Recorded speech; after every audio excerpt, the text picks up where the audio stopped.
Hello दोस्तों, तो स्वागत है आप सभी का आज के हमारे इस सेशन में। तो आज का हमारे ये सेशन डिमांड किया है हमारे एक सब्सक्राइबर ने, जैसा कि आप हमारे स्क्रीन पर देख सकते हैं। तो आज के सेशन में हम कवर करने वाले हैं मल्टी कैमरा सेटअप इन माया, यानी हम एक साथ मल्टीपल कैमरा किस तरह से स्टैक करते हैं माया में, और साथ ही हम एक बोनस टॉपिक भी कवर करेंगे इसमें, जो कि है render layers in Maya. Because अगर आपके पास मल्टीपल कैमरा है तो आप एक सिंगल बैच से किस तरह से मल्टीपल कैमरा को रेंडर कर सकते हैं। तो आइए ज्यादा समय न देते हुए शुरू करते हैं आज का हमारा ये सेशन।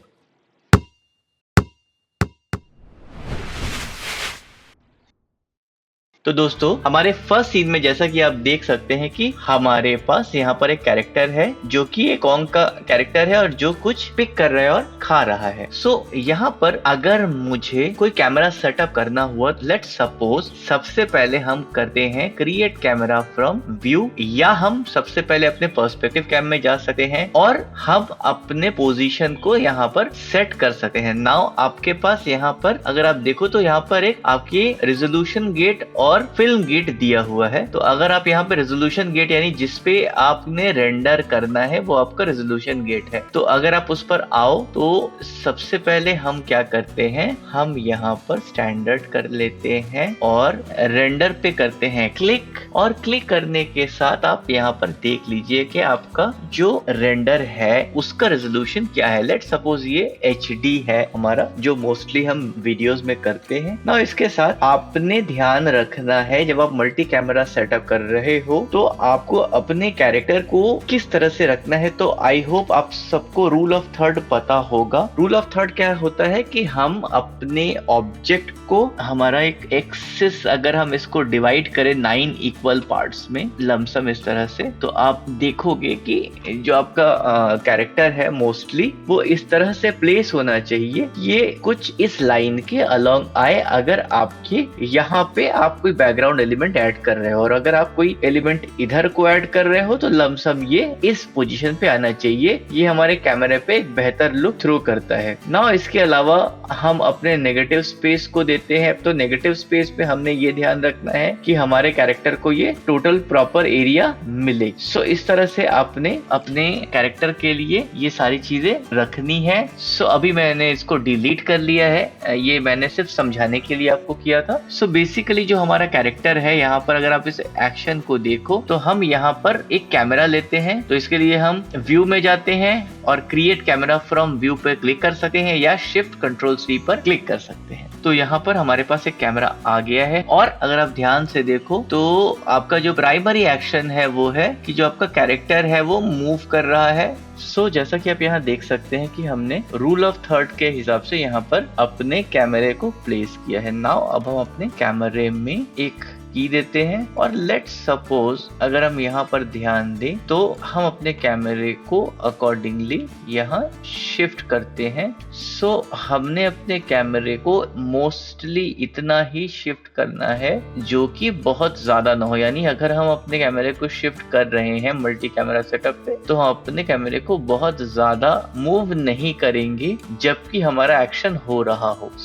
मोर ओवर अगर आप यहाँ पर देखो तो हमने यहाँ पर अपने कैमरे को लगभग उसी जगह रखा है। नाउ हम एक और कैमरा लेते हैं, यहाँ पर इसका नाम पर्सपेक्टिव 2 है, और क्योंकि जो हमारा मेन एक्शन है वो जो हमारा कैरेक्टर है ये कुछ चीजें पिक कर रहा है और साथ ही पिक करके खा रहा है, तो इन दिस केस बेसिकली हम अपने कैरेक्टर के उस बिहेवियर को यहाँ पर लेकर आते हैं, या हम यूं कहें कि हमारा जो कैरेक्टर का बिहेवियर है या एक्शन है हम उस पर फोकस करते हैं। तो प्राइमरी उसका ऑब्जेक्टिव है ऑब्जेक्ट को खाना। तो यहाँ पर जब हम चल रहे हैं और हमने यहाँ पर ऑलरेडी अपने पहले कैमरे में दिखा रखा है कि वो जो कैरेक्टर है वो जमीन से उठाकर किसी ऑब्जेक्ट को यहाँ पर बाइट कर रहा है, खा रहा है, तो अकॉर्डिंगली हमने जब यहाँ पर अपने दूसरे एनिमेशन में शिफ्ट किया तो इट्स बाय डिफॉल्ट ओके कि हमारा जो ऑब्जेक्ट है वो यहाँ पर लाकर खा रहा है। अब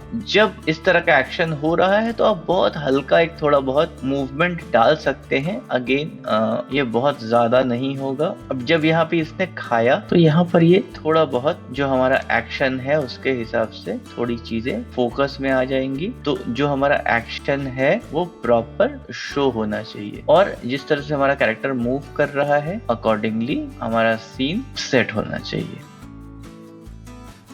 नाउ आप यहाँ पर लास्ट में देख रहे हैं कि हमारा कैरेक्टर यहाँ मुड़ के देख रहा है। तो अगेन हम एक और तीसरा कैमरा लेते हैं यहाँ पर और इस तीसरे कैमरे में आप यहाँ दिखा सकते हैं। अब मैंने अपने कैरेक्टर को जो है ये इस लाइन के अलोंग यानी रूल ऑफ थर्ड के अगले लाइन के अलोंग लिया है because there is some object may be जिससे मेरा कैरेक्टर यहाँ देख रहा है। So it might be here कि यहाँ पर रूल ऑफ थर्ड के हिसाब से हमारा जो ऑब्जेक्ट है वो भी यहाँ पर आ जाए और ये शो भी हो जाए।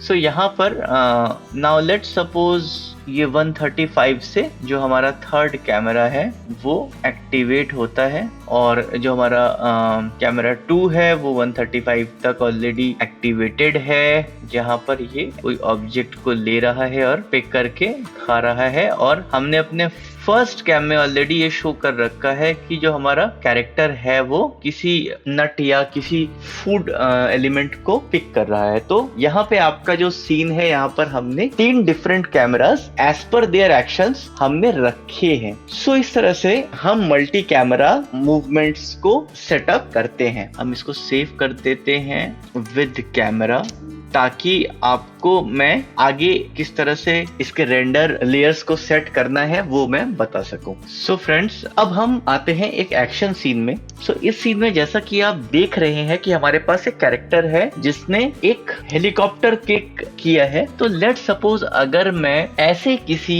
सीन में कैमरा सेटअप करना चाहूं तो सबसे पहले तो मुझे जैसे कि प्रीवियस एक्शन में क्या हो रहा है ये शो करना बहुत जरूरी है। तो यहाँ पर मैं पर्सपेक्टिव कैम में आता हूँ और मोस्टली जब हम किक की बात करते हैं तो हम कुछ इस तरह से अपने एक्शन को सेटअप करते हैं कि जो हमारा एक्शनेबल एलिमेंट है, जैसे यहाँ पर अगर आप देखो तो हमारा जो लेफ्ट फुट है वो सबसे पहले मूव कर रहा है। सो जो हमारा एक्शनेबल पोर्शन है वो हमारा लेफ्ट फुट है।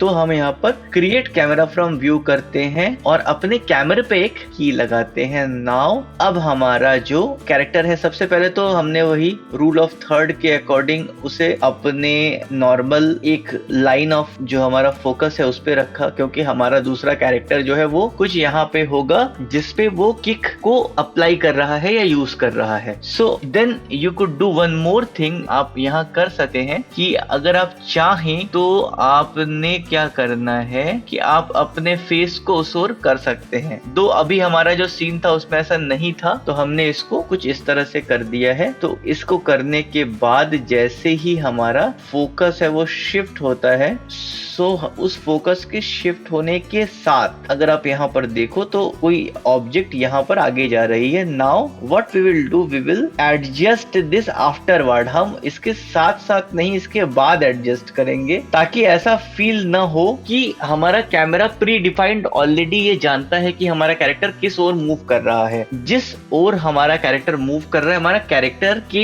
एक्शन के बाद हमारा कैमरा जाएगा। सो यहाँ पर अगर आप देखो तो उसने फुट को यहाँ रख दिया है। नाउ इट माइट पॉसिबल कि आप और लेट इसको ले जाओ और नाउ यहाँ पर उसने किक किया है। अभी मूव करने की कोई जरूरत नहीं है। नाउ अब क्या है कि अब जब ये ऊपर जा चुका है तब आप इसको नीचे जाओगे कि अचानक से ये क्या हो गया है और साथ ही आप मोस्टली जो एक्शन के एलिमेंट्स हैं उनको नीचे से शो करने की कोशिश करोगे। इससे जो आपका ब्यूटी है वो ज्यादा आएगा। नाउ हमारा एक्शन इधर को हो रहा है तो जिधर को हमारा एक्शन हो रहा है उस ओर हमारा कैमरा जाएगा और इसके बाद हम चाहे तो सेटलिंग कैमरा एनिमेशन यहाँ दे सकते हैं थोड़ा सा हल्का सा कुशन कैमरे में। सो अगर आप कुछ इस तरह से देखो अब अगर आप कैमरे में ध्यान से अपने एनिमेशंस को देखो तो that would be a bit here. So यहाँ पर अगर हमने इसके कर्व को प्रॉपर फॉलो किया तो आप देखोगे कि ये जो जर्क्स हैं वो भी आपके कैमरा मूवमेंट्स में नहीं होंगे। सो यहाँ पर हमने एक सिंगल कैमरा मूवमेंट ही किया है, बट यहाँ पे जो हमारा फोकस था वो हमारे एक्शन पे था। नाउ अब अगर हम सिर्फ यहाँ पर अपने फुटवर्क को ही दिखाते तो हमारा जो किक का एक्शन है वो क्लियर नहीं होता। सो इस वजह से हमने अपने पूरे थ्रू आउट जो हमारा एक्शन था उसको ही हमने यहाँ पर दिखाया है। सो आशा करता हूँ फ्रेंड्स ये मल्टी कैमरा सेटअप या एक्शन में किस तरह से हम कैमरा को सेटअप करते हैं ये आपको समझ में आया होगा। नाउ अब हम जाते हैं वापस अपने सेकंड पोर्शन में, जिसमें कि हम कवर करेंगे कि हमारा जो एक या एक से ज्यादा कैमरा है उनको हम रेंडर लेयर्स में किस तरह से यूटिलाइज कर सकते हैं।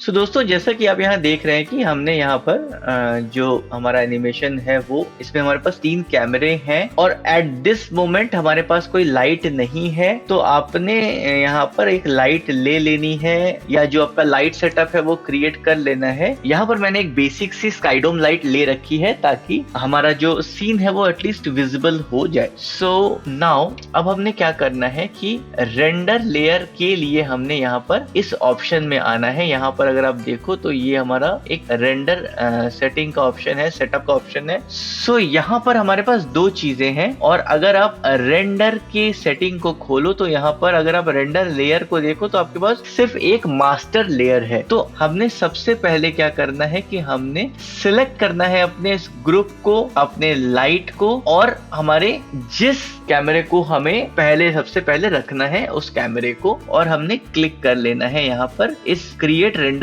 लेयर पे। लेट्स सपोज हम यहाँ पे पर्सपेक्टिव 1 इसको नाम दे देते हैं, पर्सपेक्टिव 1 इस रेंडर लेयर को नाम दे दिया है। नाउ हमारे इस रेंडर लेयर पे अभी अगर यहाँ पर देखो तो कोई भी चीज नहीं है। तो हम अपने रेंडर सेटिंग पे आते हैं और ये आप देख सकते हैं अपने पास सबकी करंट सेटिंग है। तो अगर आप अपने इस रेंडर सेटिंग पे जाए तो ये खुल के आता है। अब हमारे पास यहाँ पर जो आर्नोल्ड सिस्टम, ये एओवी, ये जो सारे ऑप्शंस हैं ये सबके लिए कॉमन है। यानी अगर हमने कहीं पर मोशन ब्लर ऐड करना है तो अगर हमने इस जगह मोशन ब्लर को इनेबल कर दिया तो हमारे सारे ऑप्शंस के लिए ये जो मोशन ब्लर है ये इनेबल है। अगर हमने यहाँ पे कैमरा डबल ए को 4 कर दिया तो हमारे सारे जो रेंडर लेयर्स हैं उनके लिए जो ये ऑप्शन है ये इनेबल है। हमें जो इश्यूज होते हैं वो होते हैं बेसिकली कि हम किस तरह से अपने मल्टीपल कैमरा को सिंगल बैच पे रेंडर करेंगे। तो हम यहाँ पर आते हैं और लेट्स सपोज हमने यहाँ पर इसका नाम कॉन्ग वॉक या समथिंग रख दिया,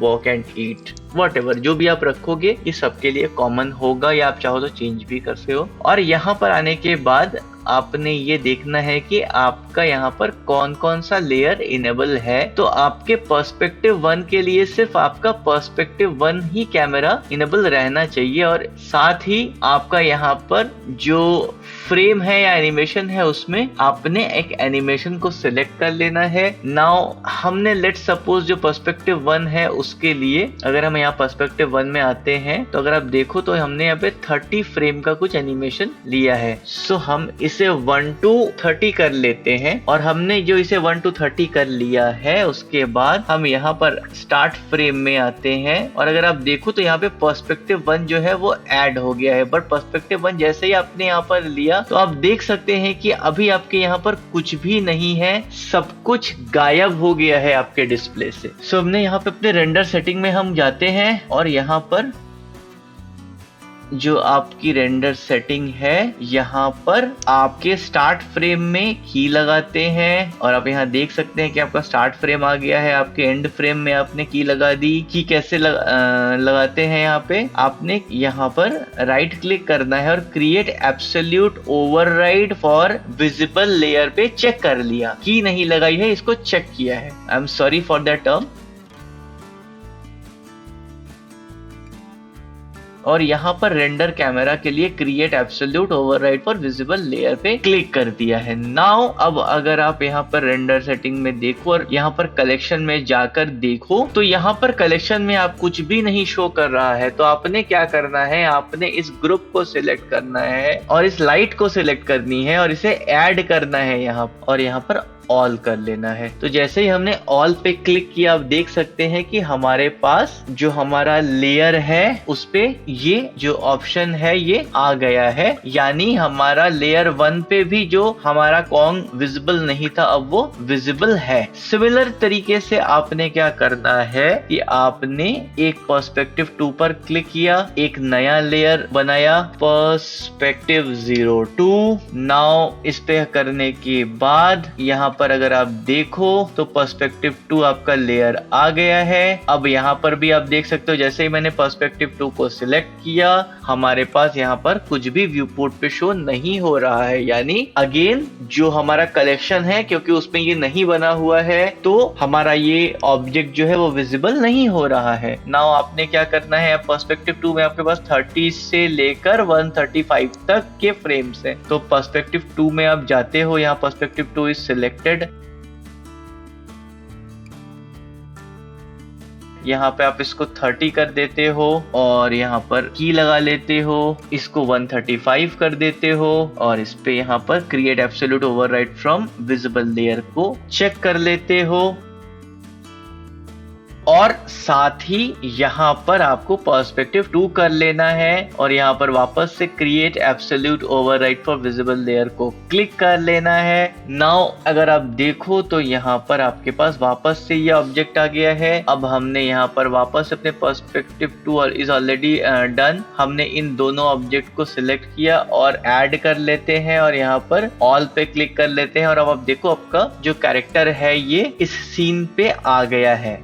सो अगर आप यहाँ पर चेक करो, अब नाउ आप वापस से पर्सपेक्टिव 1 पर आते हैं और अगर आप पर्सपेक्टिव 1 को देखते हैं तो आपने एक बार चेक करना होगा कि ये 1 to 30 है। यस करेक्ट, इस 1 to 30 और आपके पास यहाँ पर पर्सपेक्टिव 1 होना चाहिए। हमने इस कैमरे पे वो नहीं लगाया था। अगर आप देखो ये पर्सपेक्टिव 2 पे आके लग गया है तो आपने इसे रिमूव कर देना है, इसे आपने डिलीट कर लेना है क्योंकि आपका जो ऑप्शन ये है, ये आपका जो लेयर पर्सपेक्टिव 1 है इस पे पर्सपेक्टिव 1 होना चाहिए और ये जो आपने जब पर्सपेक्टिव 2 सिलेक्ट करा हो तब यहाँ पे पर्सपेक्टिव 2 होना चाहिए, यानी पर्सपेक्टिव 1 जब सिलेक्टेड है तो यहाँ पर पर्सपेक्टिव 1 होना चाहिए। देखिए अब यहाँ पर पर्सपेक्टिव 2 आ गया है और जब ये पर्सपेक्टिव 2 हो तो आपके पास यहाँ पर पर्सपेक्टिव 2 कैमरा होना चाहिए। तो जब आप रेंडर लेयर्स को लेते हो तो कई बार जब आप यहाँ पर क्लिक करते हो तो आपका जो स्लॉट सिलेक्टेड है, जो फर्दर